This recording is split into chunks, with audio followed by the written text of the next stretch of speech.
Magandang araw sa inyong lahat. Itong ating pag-aaral ay natapos na natin yung patungkol doon sa Office of the Pastor. At nung isang linggo ay pinag-aralan natin yung How should I address the pastor? Ngayon naman ay pag-aaralan natin ang You and Your Pastor. Sabi rito, give your pastor your confidence, love, encouragement, and constant prayer. Be his co-worker. Go to him in your difficulties. Call him when in need. He is best able to help you.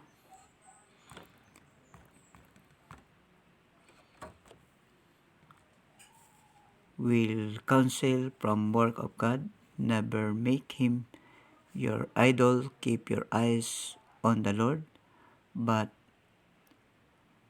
neither harshly criticize your pastor or be party to scheme against him.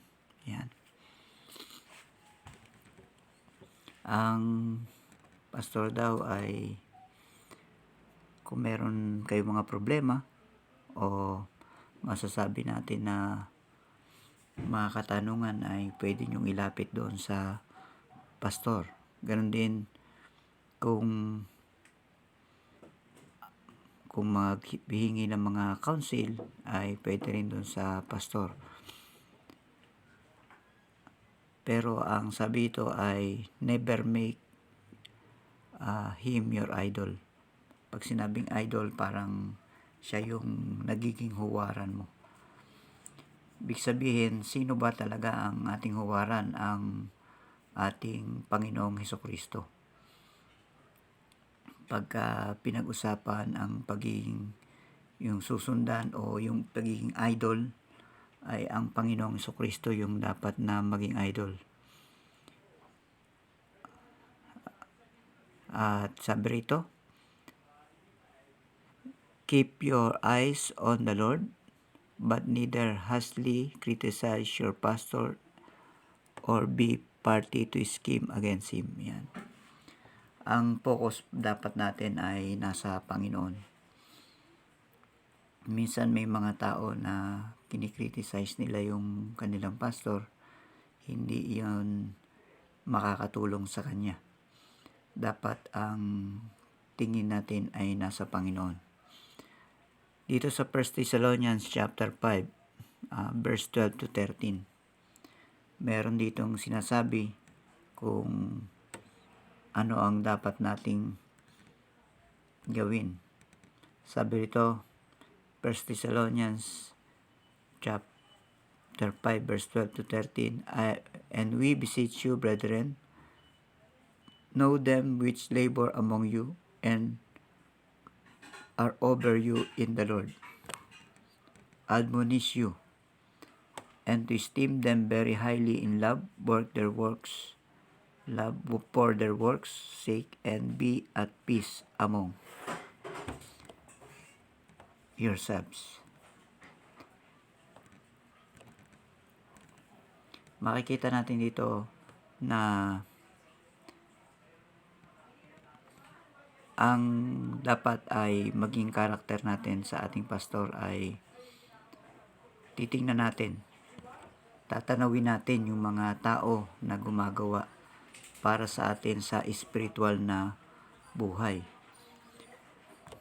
Makakatulong yun sa atin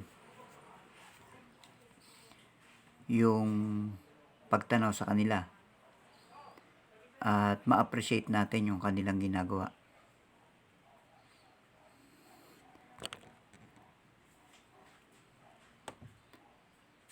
Pagka ganun ang ating magiging damdamin, magkakaroon tayo ng kapayapaan para sa kanila. At meron pang sinasabi rito sa 1 Timothy chapter 5:17 to 19. 1 Timothy chapter 5 verse 17 to 19. Sabi ito, let the elders that rule well be counted worthy of double honor, especially they who labor in the word and doctrine. For the scripture saith, Thou shalt not muzzle the ox that treadeth out the corn, and laboureth is worthy of his reward. Against an elder receive not an accusation, but before 2 or 3 witnesses.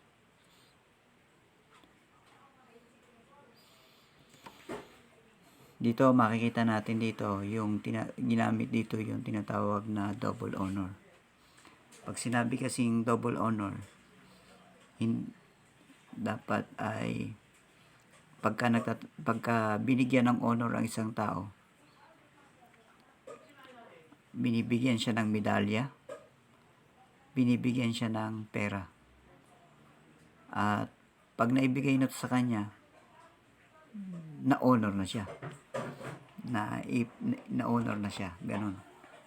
Pag sinabing double honor, hindi lamang ito sa material na bagay, kundi yung tinatawag na respeto. Yun yung tinatawag na double honor. Kaya makikita natin na yung ibang mga leader ay makaka-experience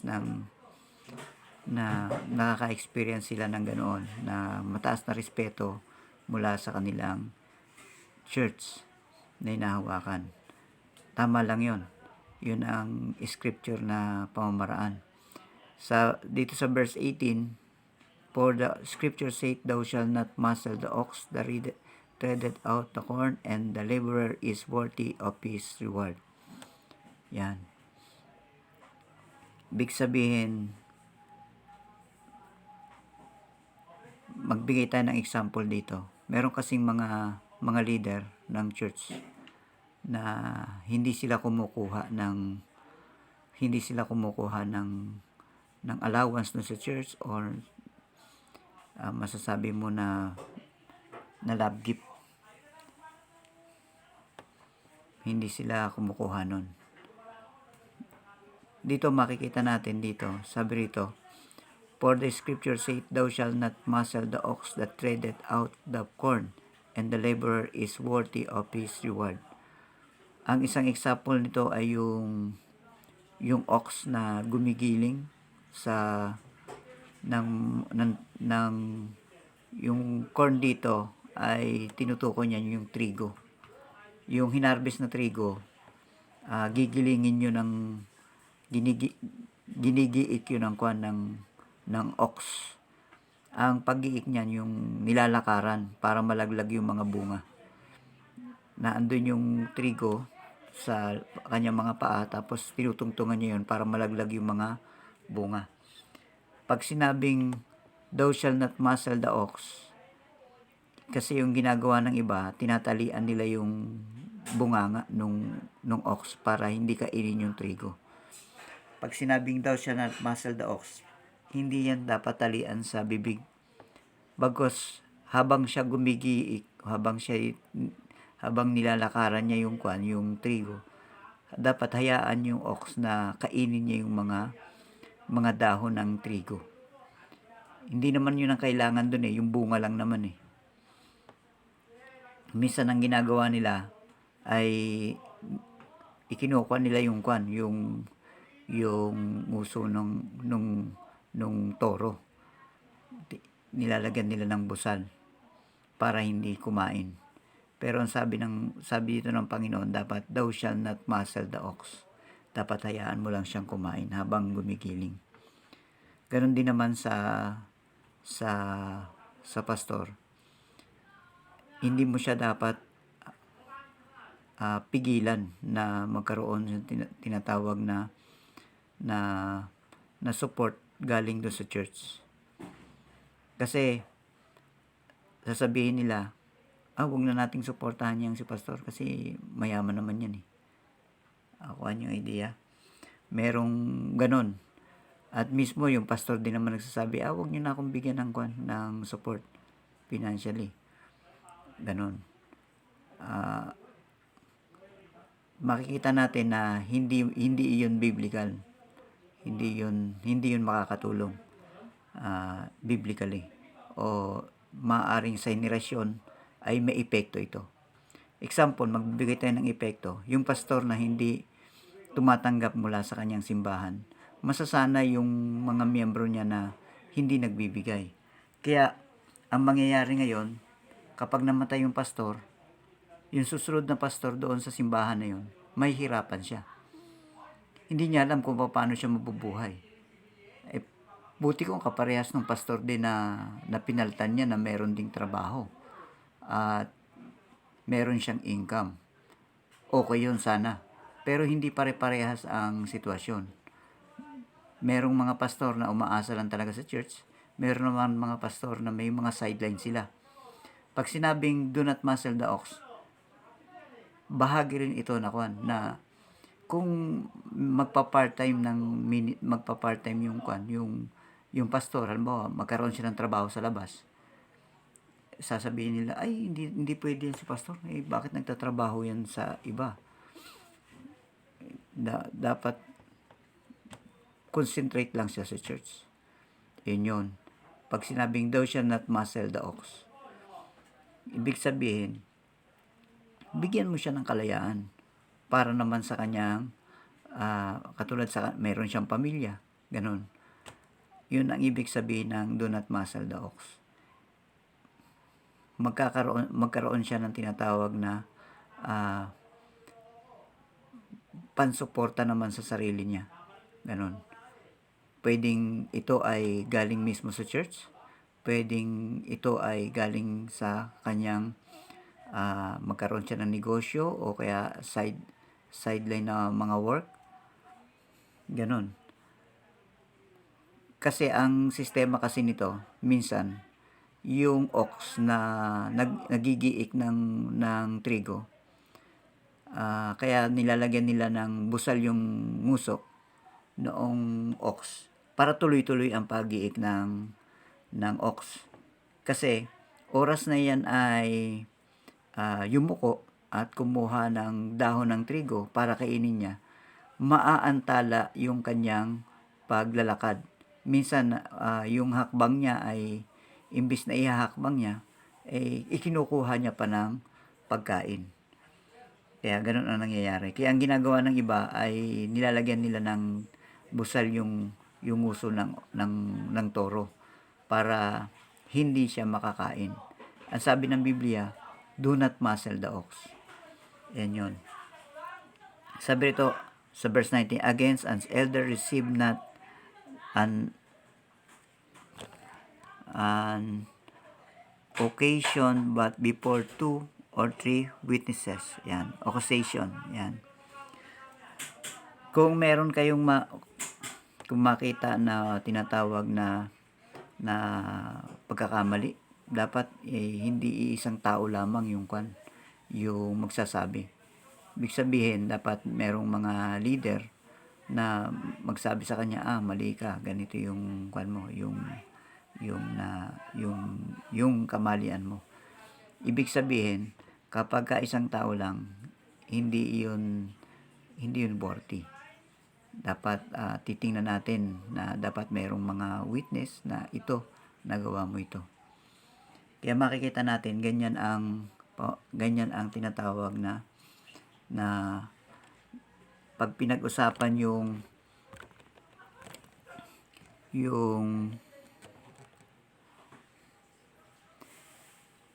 sa pagitan ng church o sa pagitan mo at ng iyong pastor. Kaya ang church at ang pastor o sa mga miyembro at ang pastor ay hindi lamang kung ano lamang ang gusto ng mga tao, kundi meron tinatawag na scripture na sinusundan tayo kung paano natin itatrato yung ating mga pastor. Kaya hindi yun basta-basta na lamang. Dapat titingnan natin kung paano natin itinatrato ang pastor scripturally. Ayon ba yan sa salita ng Diyos? Kasi ang pagpapastor ay hindi yan isang political na pamamaraan. Halimbawa, katulad sa politika, ganoon ang pamamaraan nila. Sa politika, iba. parang namimili sila. Ito gusto ko to, ito ayaw ko. Ang pagiging pastor ay tinawag yan ng Panginoon base sa kanyang nakikita ayon sa church na need, inilagay niya yung pastor doon. Ganun yun. Tingnan naman natin ang kung pinag-uusapan natin ay yung pastor. Tingnan naman natin yung asawa ng pastor. Sabi rito, pagpatungkol doon sa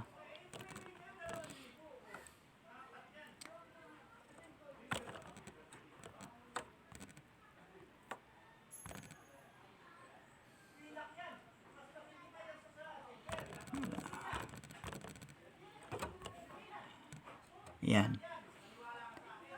Sabi ito, love and appreciate the wife of your pastor also. She hold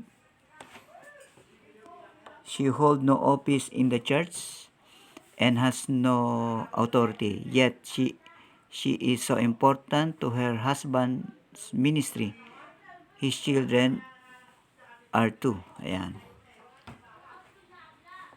Kung yung pastor ay importante sa church, ganun din ang kanyang asawa at kanyang mga anak. Bakit? Tingnan natin dito sa mga talata na nabanggit. Dito sa 1 Timothy chapter 3 verse 4 to 5 at Titus chapter 1 verse 6. Yan. Tingnan natin sa 1 Timothy chapter 3 verse 4 to 5. Sabi ito, one that is ruleth well his own house, that having his children in subjection with all gravity. For if a man know not how to rule his own house, how shall he take care of the church of God? Yan. Napaka-importante na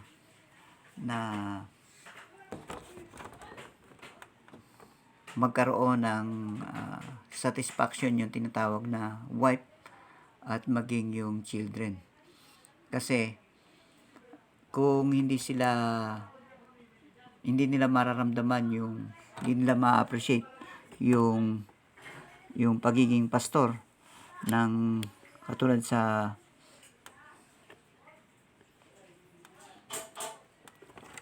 mga bata o sa asawa.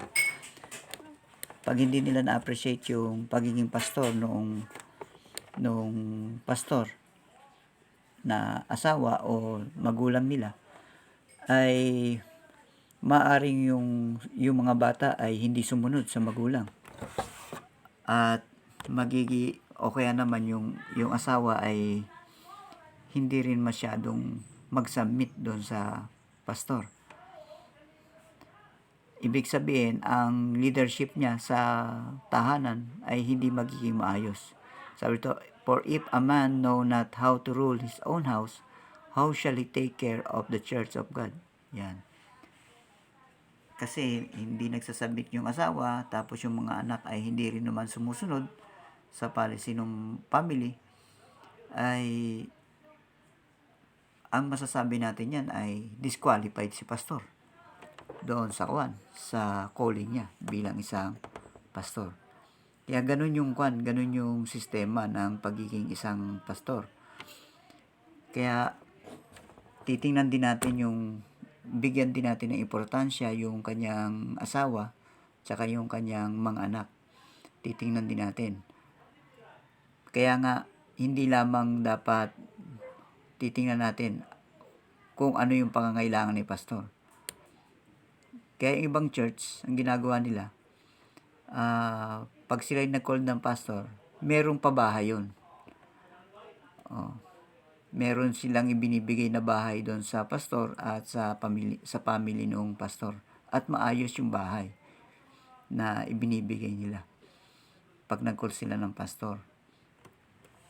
Kaya makikita natin na ganyan yung sistema ng kung paano mo titingnan yung pastor. At dito pa, meron pa rito yung Titus chapter 1 verse 6. Sarito, if any be blameless, the husband of one wife, having faithful children, not accused of riot or unruly. Yan. Dapat yung mga anak ay hindi sila nakikita na unruly. Alam mo pagka may mga pastor na nakikita nila yung kanilang mga anak na mga basagulero, tapos disobedient, makikita mo yun. Hindi sila na hindi sila law abiding citizen sa community. Nakikitaan sila ng hindi magandang example. Mapapansin mo na hindi talaga ito disqualified si pastor doon. Dapat sa if any be blameless, the husband or of one wife, having faithful children, not accused of riot or unruly. Yan. Dapat yung mga anak nasunod sila sa kanilang magulang, at ang pastor dapat iisa lang yung kanyang wife. Iisa lang yung asawa. Siyempre dapat sumasang-ayon din yung asawa doon sa pastor. Kaya makikita natin na hindi lang si pastor ang dapat ma-appreciate ng church, pati yung asawa niya. Although yung asawa niya ay kahit sabihin natin na wala naman bahagi doon sa church, kasi yung ibang ginagawa nila, yung pastor ay tinawag nila, iniisip ng church, automatic yung misis niya magiging Sunday school teacher. Hindi ganun yun. Ang ministry nung asawa ay nakapokus yan doon sa pastor. Kahit wala yan hawak na ministry doon sa church, ay still pastor's wife yan. Malaki ang participation yan para sa church. Ganun yun. Kasi minsan iniisip nila, bakit walang ginagawa yung asawa ng pastor? Hindi ganun yun. Kaya yung mga bata ay wala ding ministry sa church, malalaki na naman. Hindi ganun yun. Ang importante lang ay dapat ay yung pastor ay yung kanyang family, yung asawa niya at mga anak ay napapamahalaan niya ng maayos. Hindi yung katulad na ng makikita natin na during the time of church service ay wala yung anak niya doon sa simbahan, naandun sa mga unbeliever na kasama. Medyo questionable yun pagka ganun. Dapat ay alam ng mga anak na araw ng Sunday at dapat nasa church sila. Ganun yun. Kaya medyo mabigat din ang pagpapastor. Hindi lamang yan ibig sabihin na pastor ka, ay profession mo, pastor ka. Bagkus dapat ay kasama yung family na magiging example din. Pero hindi ibig sabihin example yung family ay yung church dapat magdidemand doon sa asawa ng pastor o sa mga anak ng pastor na dapat gagawin din nila ito. Tandaan natin, sa isang church, kung kinol ng church yung pastor, ay siya yung pastor, kinol yan.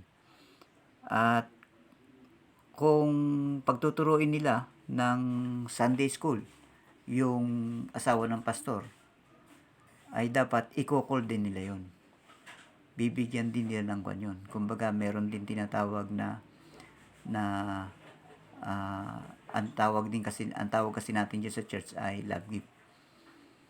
Hindi automatic na kung pwede naman na magturo yung asawa ng pastor doon sa church sa Sunday school, pero volunteerism yun. Pero kung makita naman nila na talagang i-required nila yung asawa ng pastor na magturo sa Sunday school, sa mga bata, dapat i-call nila para kasama siya doon sa tinatawag na double honor dun sa church. Kasi isa siya sa mga isa siya sa mga worker ng church. Yun yun. Yun yung nagiging problema sa ibang church na nasanay sila sa tinatawag na libre.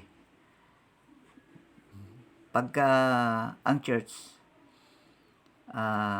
normal lang sa church ang tinatawag na bayanihan. Napapag-usapan naman yun. Na halimbawa, lahat ng mga member pupunta sa church, maglilinis, okay yun. Pero kung mag-a-assign na sila ng tagalinis, halimbawa, ikaw ang tagadilig ng halaman tuwing umaga at siya lang ang naka-assign doon, dapat nagbibigay ang church ng love gift doon sa taong yun. Yun eh. Kasi siya na yung nakakuan doon eh, nakalagay doon eh, naka-assign siya ron eh. Yan yun. Kinol na nila yun eh, yung tao na gagawin niya yung isang bagay na yun. Yun yun. Kaya, ang pagiging isang pastor ay at ang pagiging asawa ng isang pastor o anak ng isang pastor o sino man na naandyan sa church para maggawa ng isang ministry, dapat yon ay nabibigyan ng pansin, nabibigyan ng tinatawag na double honor. Hindi labang honor na sasabihin mo na ay may naman si sister o si brother ay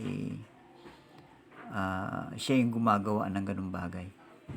Hindi lang basta ganon na pasalamatan natin si ganito, siya yung gumagawa nito at siya lang lagi ang gumagawa niyan.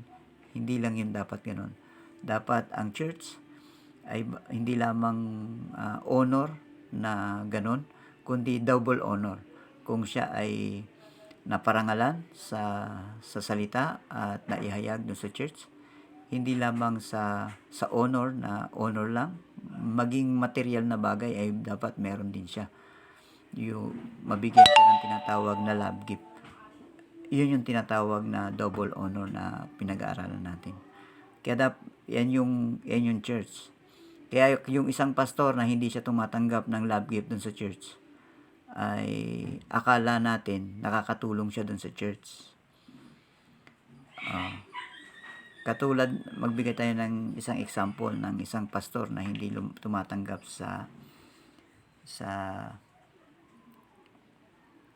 ng love gift sa church. Si Peter Tanchi. Isa yan sa mga napakalaking simbahan ang hinahawakan yan. Kung hindi ako nagkakamali ay CCF ang church. Hindi yan tumatanggap ng love gift. Yun ang aking pagkakaalam. Okay sana yon kung ang papalit sa kanya na pastor ay hindi rin tatanggap kasi meron din trabaho katulad niya. Pero kung ang papalit sa kanya ay walang source ng income at kailangan yung love gift ng church, parang naturuan mo yung church na wag magbigay ng love gift. Hindi rin i-bless yung church.